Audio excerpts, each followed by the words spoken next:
Women, Gender and Development Contemporary Issues by Nazmunnessa Mahtab. Chapter 1, Women and Gender Studies, an Introduction. At the end of this chapter, you will be familiar with the following. 1. What is women's studies?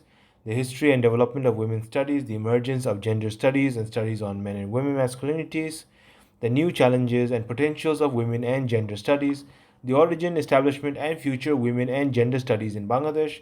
Women's studies, what is it? Women's studies is an interdisciplinary field of study which aims to create knowledge and awareness of process of women's subordinate position in society and has the aim to provide the kind of knowledge and will help women's empowerment. To do so, it works with gender as an analytical tool to advance women's empowerment, to understand the working of gender power, and to fight for women's rights. Mary John, 2005. Women's studies is not simply the study of women, neither does it mean any study of women by women. At the very outset, it is important to clarify one vital question: what are we doing or concerned with women's studies? How do we initiate the process? In answering these questions, a three concerned effort is visualized. Page 2. Women's studies as understanding. Number 2. Women's studies as awareness. Number 3. Women's studies as action. Krishna Raj, 1986-34. These interconnections imply that women's studies is engaged in an explicit process which addresses the connections between our lives, experiences, and activism. Another very relevant point is that the driving force behind women's studies is feminism. As the book is mainly written with a focus on third world countries, specifically in the context of South Asian countries, it is important to deal with feminism as it has been understood in these countries. Many people in third world countries were not aware that their countries have had a history of active feminism. In tracing the rise and growth of women's studies, some understanding of the nature and content of feminism in Asia is required. In the context of South Asian countries like Bangladesh, India, Nepal, Pakistan, and Sri Lanka, the words feminism and feminist have become emotive words that often evoke hostile reactions. Feminism is generally thought of as a phenomenon rooted in Western society, and people tend to overlook the fact that during the 19th and 20th centuries, the word was used to signify agitation on issues concerning women in Europe. Jayawardena, 1986 too. Kumari Jayawardena, in her book Feminism and Nationalism in the Third World, 1986, further argues that the concept of feminism has also been the cause of much confusion in third world countries. It has variously been alleged by traditionalists, political conservatives, and even certain leftists that feminism is a product of decadent Western capitalism, that it is based on foreign culture of no relevance to women in the third world, that it is the ideology of women of the local bourgeoisie, and that it alienates or diverts women from their culture, region, and family responsibilities on the one hand, and from their revolutionary struggles for national liberation and socialism on the other. Jayawardena, 1986 2. Okay, however, today the meaning of the word has now been expanded to mean an awareness of women's oppression and exploitation within the family, at work, and in the society, and conscious action by women and men to change the situation. Taken together, it amply demonstrates that making connections between women's lives, academic work, and activism is essential to a clear understanding and development of feminist women's studies relevant to all. In its broadest sense, feminism is a humanistic concern implying that half of the human race is being denied their rightful place in society, and feminism is to restore that place to them. That is, restore to the women their actual place in society. A simple approach of feminism then implies to become aware of the situation of women, most aptly of the oppression and discrimination of women have been subjected to, and to change the situation. Any discussion of the present and future of women's studies and feminism needs to take account of the past. To assess developments in women's studies, it is also relevant to locate the academic arm of feminism within the more general context of the situation of women over the recent past. As the practice of women's studies have passed the third decade, it seems a timely moment for reflection and assessment. This assessment is important to understand and gain a clearer sense of the concepts, issues, aspirations, achievements, problems involved. In addition, reflection and evaluation of the past can provide a basis for allowing women's studies and feminism to move onward with more clarity about the future needs of the discipline. History and development of women's studies in Asian countries. Any contemporary discussion of women's studies in the Asian context must acknowledge a considerable depth to the women's movement, nationalist movement, or even the war of liberation in some of the South Asian countries like India, Sri Lanka, and Bangladesh. In India, for example, the women's movement is a very vibrant one and is mainly the architect of establishing women's studies. In Sri Lanka, the armed conflict given rise to the nationalist movement played a vital role, whereas in Bangladesh, women's studies is the product of the women's movement, which started as a consequence of the liberation war aimed at achieving potential political independence from the colonial rule of Pakistan. The diversity about women's studies becomes visible as we experience the rise of women's studies in Southeast Asian countries. In the Republic of South Korea, Eora Women's University in Seoul started its first women's studies program in 1977 by collecting together an introductory course through a series of lectures given by a number of faculty members. John 2005. In due course of time, with a wide array of courses today, women's studies is recognized as a competitive discipline in various Korean universities like Seoul Women's University, Seokmyung Women's University. The development of the discipline in Korea has helped to set up a permanent institutional infrastructure which continuously raises voice for safeguarding and improving contemporary issues like violence against women, discrimination in the workplace, labor law, family law, etc. Mahtab and Khan to 204-86. Contemporary South Asian women still live in a society where poverty is predominantly female. Women are still highly subject to violence both in public and private sphere. Women are underrepresented in authority positions and there is discrimination in education, health services and employment opportunities. The purpose of women's studies is seen both as an investigation into women's lives, including a social and cultural review of discrimination against women, and as a search for new knowledge and values centered upon women from women's point of view. Those involved in women's studies is trying to combine research and education with activism. Women's movement and women's studies in Bangladesh. The genesis of the women's movement in Bangladesh may be linked to the rise of women's movement internationally and within the region of South Asia. It would be fallacious to insist that the women's movement in Bangladesh was generated exclusively by national women's movement. Other factors are clearly at play. Amongst these are the 4 international women's conferences held in Mexico, Copenhagen, Nairobi, and Beijing, the influence of international donors working in the country, NGOs working with women's issues, women's organizations, and academia. In Bangladesh, the women's movement started with a goal of equality and emancipation against agitation for equal rights and legal reforms to redress the prevailing discrimination against women. The first attempt was undertaken by a group of professional women to form a group known as Women for Women, a research and study group. Entitled with the task of conducting research on women's issues, pioneers in this group included Raunak Jahan, Roshan Jahan Ellen Sattar, and Parveen Ahmed. The first issue of concern for these women was written Women's Education. The result of their research concluded with their first publication, namely Women and Education, 1975. This publication attracted the notice of donors, mainly UNICEF, in sponsoring another study, Situation of Women in Bangladesh, covering all vital issues of women in Bangladesh, namely education, health, economy, employment, violence against women, politics, and administration. Other striking events which evoked a strong response among the women in Bangladesh is the rise of women's organizations and NGOs working towards women's development. The women's organizations are of various kinds and each have a different focus in relation to women's issues.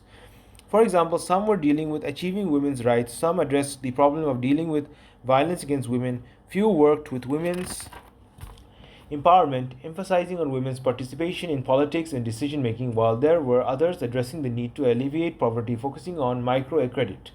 It is in the context of the work of these women's organizations that we find a resistance to various forms of foreign domination on the one hand, and to traditional patriarchal and religious structures, exploitative local rulers on the other hand, that the women's organizations formed the women's movement for women's rights and the feminist struggles that emerged in Bangladesh. Women's participation in the Liberation War 1971 at first remained a neglected area.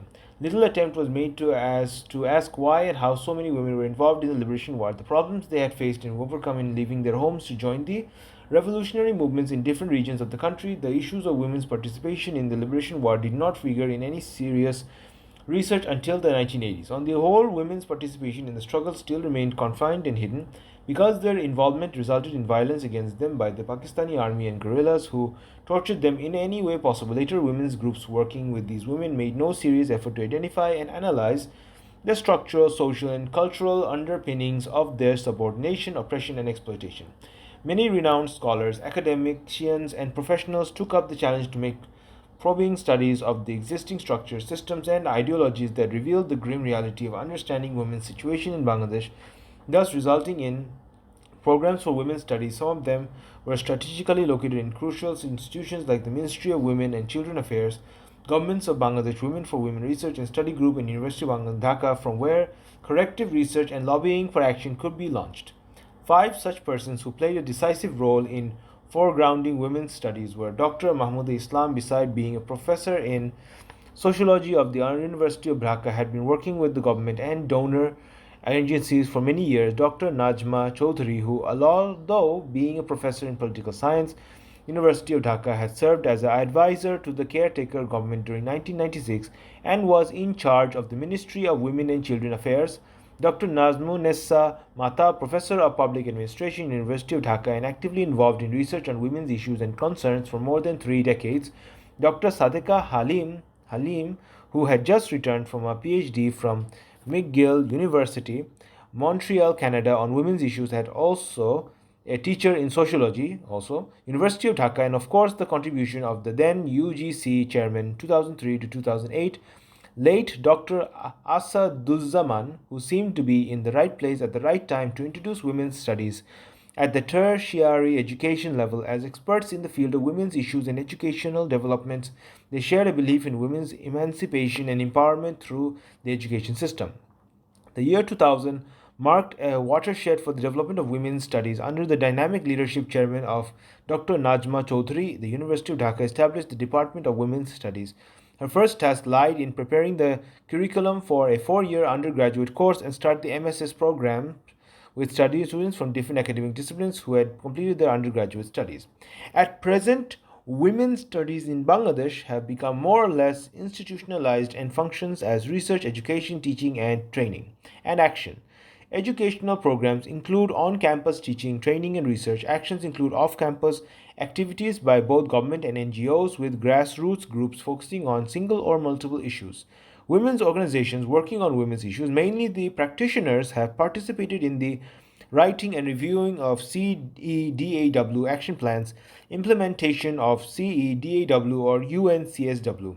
This has given feminist researchers and activists an opportunity to put women's studies ideas into practice.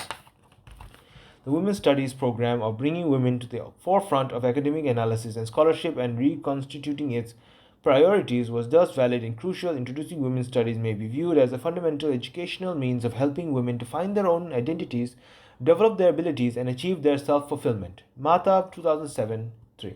Women's Studies in the West. An overview of the status of women's studies during the last 3 decades, 1970 to 2000, outlined 3 important developments in the evolution of women's studies since the early 70s. First, women's studies have achieved success in institutionalizing itself in the United States. Second, women's studies have become increasingly sensitive to issues of diversity. Third, women's studies was rapidly moving towards internationalization, leading to the starting point of globalization of women's studies.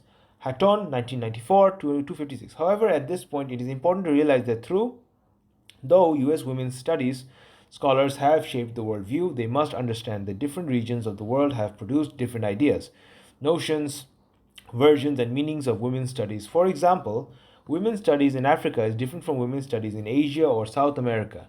The process of evolution may also be quite different. In some cases, women's studies may be the result of a strong nationalist movement. In others, it may be related to women's movement, while in others, it may be purely academic. Even within the same region, women's studies may vary significantly, as in the case between India and Bangladesh belonging to the same region of South Asia. We find wide variations in the process of evolution of women's studies in these 2 countries.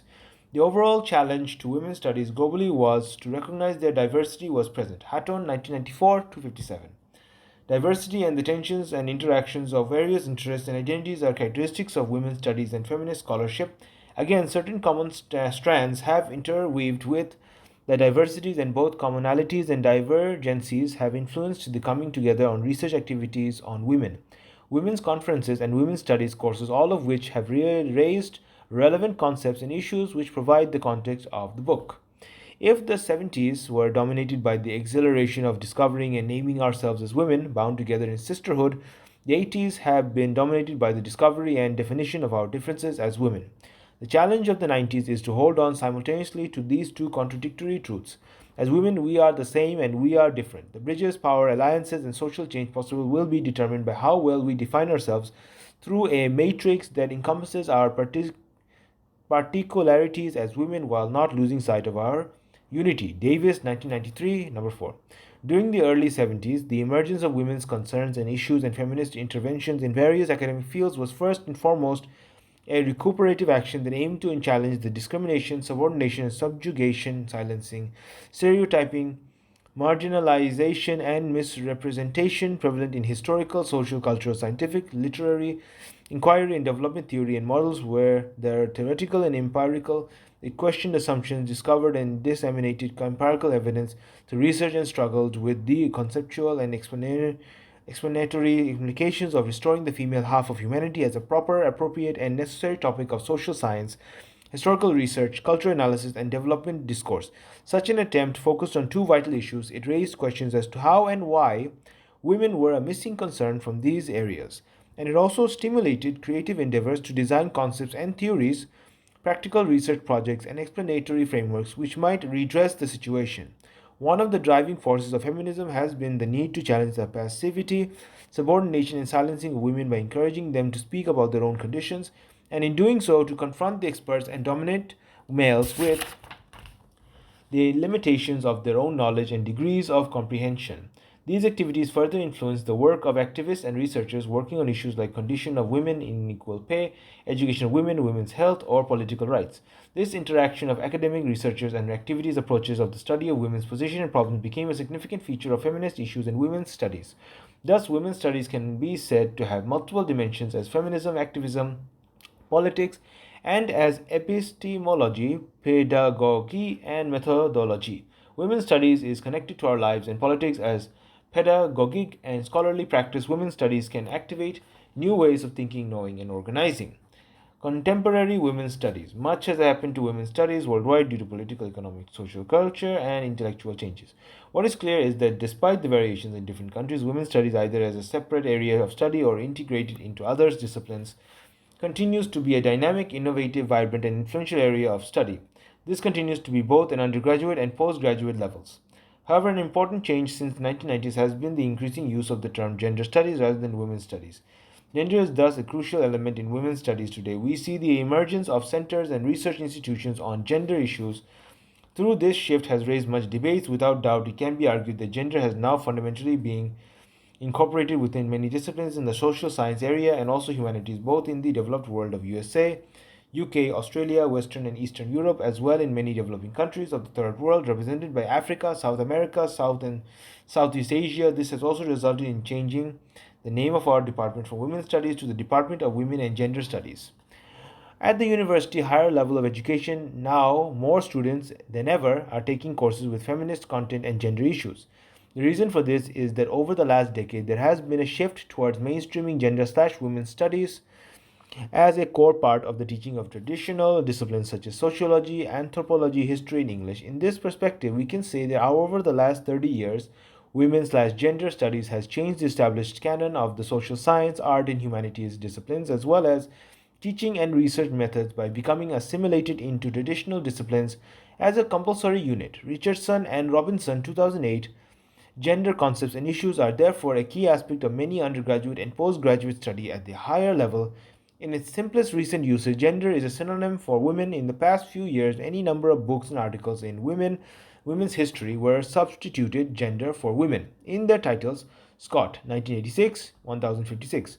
Recent collections on women and gender issues include Grewal and Kaplan, 2001, Essen, Goldberg and Kobayashi, 2004, Davis, Evans, and Lorber, 2006, Marchbank and Letherby, 2007. Almost all these publications use the term gender rather than that of women as their focus. This is despite the fact that a lot of this work appears when subjected to detailed scrutiny, not to be concerned with problematizing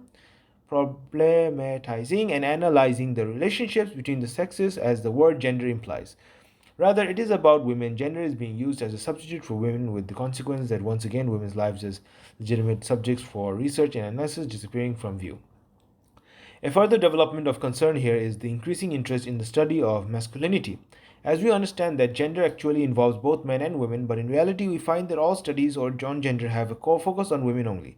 There is very little direct focus on the social instruction of men. Stephen Whitehead and Frank Barrett, 2001, noted that in 1980 1980s and 1990s were a period of great growth in the research into men and masculinities.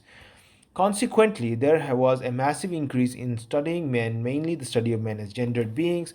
This, however, did not give rise to the establishment of men's studies, but rather the exponential increase in research into men and masculinities. So it has become evident that with the rise of studies on masculinity, therefore researchers are focusing on men and giving due regard to an area of study which is being considered long overdue. It has become clear that today we cannot deny the importance of gender studies without understanding the social construction of masculinity. A major contribution in the area of masculinity studies is the notion of hegemonic masculinity, which implies that the concept exists in each society as a specific way in which to do and be masculine. Hegemonic masculinity is now a well used and recognized term, and it has been useful in identifying the ways in which men dominate women and other men. In fact, some have preferred this term to patriarchy. Marchbank and Letherby, 2007. However, all feminities are subordinate to hegemonic masculinity at any given time and place. Further, to understand women's oppression, subjugation, and subordination and the processes through which this operates, it would be helpful to have some idea of the roles, attitudes, ideas, and perceptions of those who are involved in the act of oppressing. It has been argued that some of the most useful literature on women and gender studies is precisely that on the study of patriarchy, both at home and workplace, or analysis of violence against women, where the main causes have been male domination, supremacy, privilege, and power over women. Conclusion: challenges and new dimensions. Having said all this, the final argument is that the legitimacy and autonomy of women and gender studies as a field of intellectual activity in its own right must be asserted and maintained in the context of feminist perspective. This has already been explored in the diversity of women's studies, the growth of gender studies, and in the new-found topic of masculinity. The gendered aspects of racism, classism, disabilism, violence, poverty, and other oppressive forms are too significant in terms of their interrelationships and their effect on women's lives to be left to other fields of study. Indeed, since all these are aspects known to a majority of women, it is absolutely crucial that they become the central focus of the women and gender studies agenda overall. It is only women and gender studies that all these issues are likely to be treated as part of a comprehensive framework. It may be noted that the existing male-dominated disciplines in the humanities and in social sciences have still done very little in terms of taking account of feminist and pro-women concerns. In terms of gender and masculinity, we may argue that the feminist approach is the only one which will allow only for the articulation of difference between the sexes, but it should also be noted that the difference involves inequality. This is because the perspective of women and gender studies is attuned to difference in terms of inequality with regard to resources, legitimacy, and authority. Groot and Maynard, 1993, 149. In spite of some progress in increasing the number of courses, students, researchers, and female teachers more needs to be done to develop and improve women and gender studies programs in universities and colleges. Gender issues also needs to be integrated at all levels of elementary, primary, and secondary education. There is still a lack of dialogue among women's studies faculty members and feminist scholars regarding ethnicity, class, indigenous women, sexual orientation, masculinity. There exists some gap between rhetoric and reality. Activists complain that gender studies cannot deal with women's real experiences and is not related to any movement. On the other hand, women who are involved in gender studies fear that they may be identified as being more radical and worry about lacking high academic standards. It is important that the gaps be identified and coordinated. A final conclusion that can be made with regard to the continuation of women and gender studies has been articulated by Mary Evans, 1991. She pointed out that women are still paid about three-quarters of the wages of men and are largely excluded from political power. It is because of the continuing existence of maternal differences and inequalities between women and men that I would argue for the maintenance of women in gender studies that the use of the category women. Evans, 1991, page 68. Women and gender studies today have a contribution to make to several areas of current debate of relevance to both women and men. It can intervene in the development of theory both by engaging in the challenges of postmodern feminism and by adopting a triple order approach designed to connect the theoretical, empirical, and the analytical. This strategy also contains the possibility of linking theoretical, epistemological, and methodological issues. A very recent dimension in innovation of women and gender studies is the relationship between academic scholars, public policymakers, and social activism. Women's studies scholars are connecting policy issues with the academic life. As a result, most women's studies research is directed and expressly aimed at policymakers. In addition, the creation of women's studies internships and the establishment of collaborative programs between women's studies and professional programs have opened up new avenues of emphasizing thinking about policy issues. Women's studies needs to be the place for effective policy making. It is crucial to maintain the connection between women's studies and the real world, especially in terms of the creation of knowledge and ways of thinking and doing research that will positively affect policy decisions. Hatton, 1994, 264. References: Davis K., 2006, Handbook of Gender and Women's Studies, London and New Delhi, Sage Publications. Evans, M., 1991, The Problems of Gender for Women's Studies in Jane Aaron and Sylvia Walby, ed. The Dialectic of Sex, London, Paladin. Hatton, 1994, The Future Women's Studies, a Ford Foundation Workshop Report in Women's Studies, Quarterly Volume, numbered 3 and 4, Fall Winter, New York, USA, The Feminist Press. Jaya Wardina K., 1986, Feminism and Nationalism in the Third World, London and New Jersey, Z Books Limited, Joanna D.G. and Marilyn Menard, 1993, Women's Studies in the 1990s, Doing Things Differently, London, The Macmillan Press Limited. Krishna Raj M. ed. 1986, Women's Studies in India, Some Perspectives, Bombay, India, Popular Prakashan Private Limited. Lewis D. 2002, African Women's Studies, 1980 to 2001, a review essay for the African Gender Institute, Strengthening Gender Studies for Social Transformation and Intellectual Capacity Building in Information Technology Development Project, African Gender Institute, University of Cape Town, Cape Town. Marchbank J. and Letter B. G. 2007, Introduction to Gender, Social Science Perspectives, England, Parson Longman. Mahtab N. 2007, Women in Bangladesh from Inequality to Empowerment, Chapter 1, page 1 to 13, Dhaka, Bangladesh, Age Development Publishing House. Mama A. 1996, Women's Studies and Studies of Women in Africa during the 1980s, Codesria, Working Paper Series 5 to 96. Richardson D. and Robinson 5, 2008, Introducing Gender in Women's Studies, Palgrave, Macmillan. End of Chapter 1.